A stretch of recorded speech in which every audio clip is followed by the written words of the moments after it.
my gosh.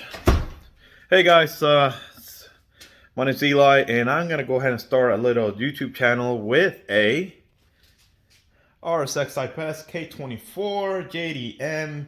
Yeah, VTEC. Gotta have the VTEC. It is a Type S.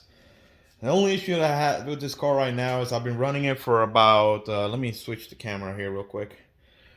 I've been for about a little bit over a month. Put 1,000 miles on it just to make sure everything ran fine, except for the other day when the transmission throw-up bearing gave away. So what that means is my clutch pedal is extremely hard. It will not go into gears. I just put this car together. It's a K24 JDM, so it's a 200 and something horsepower. Don't know exactly, but I know it's 200 horsepower. I've been running it for about a month. Runs hard, ran even harder yesterday. The problem with that is I have a 5-speed transmission out of a base model RSX Type S. Out of base model RSX. My car is an RSX Type S. I am going to be putting a 6-speed transmission on it. I was waiting. I do have import alliance coming up on the 26th of this March. And the only issue that I had yesterday, I put it on the K Pro. I was running on the stock tune, basically just the K24 tune. I did decide to just kind of switch it over to the intake header exhaust tune. I do have intake header exhaust. I have 3-inch piping, skunk to R&R exhaust, PLML header. Obviously the RBC intake manifold and an engine intake. It ran hard. It ran hard. It was spinning first and second gear so my second gear goes to it goes to 75 miles per hour. It ran and it gets there quick, real quick. I had a 335 IS turbo. It ran 12s. And this felt the power, especially low end, because it is a 4-cylinder. It's not a heavy car. So it was moving. Only issue I had yesterday is I was having so much fun ripping it around town. It got stuck on a gear. The clutch got hard, really hard.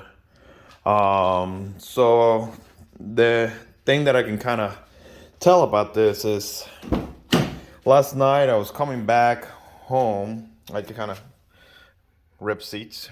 We all know about these RSXs.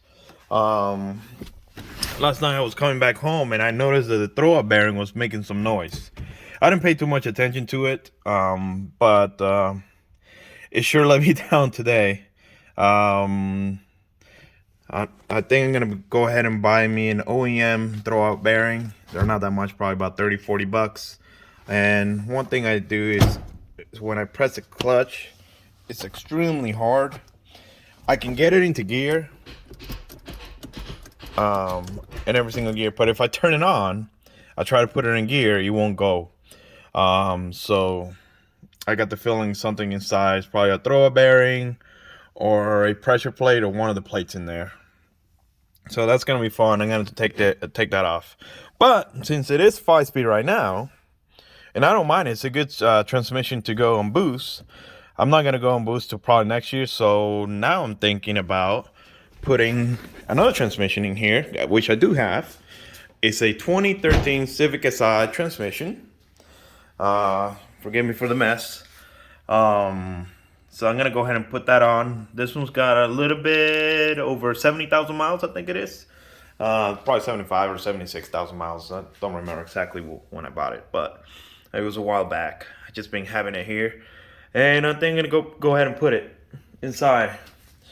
Now I've been reading a lot of stuff about this type of transmission, the P3S or the K24 C7 transmission out of the new Civic Si, basically 2014, 2012 Civic Si's. There are LSD. Their transmission is the same gear ratios. The final is the same as the 2006 to 2011 Civic Si's. The only thing that changes is probably third gear and fourth gear. It's just a little bit longer, but it's perfect with this engine that I have, the K24. The difference is here.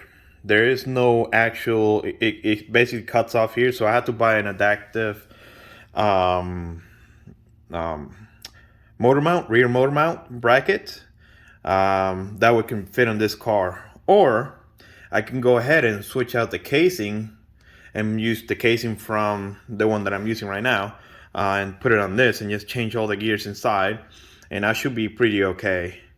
um, I don't want to do this right now, but I guess I'm gonna have to. I have no choice. I am running 255s on the front, just to help me with the grip.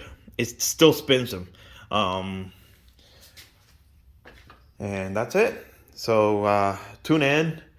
I'm gonna be taking this car apart pretty soon, and subscribe and follow me if you want to see this car running pretty soon. Probably the next 2 weeks, I'd probably have this car done. I'm gonna go ahead and start making some videos. Hopefully, the channel will start getting a little more subscribes and likes.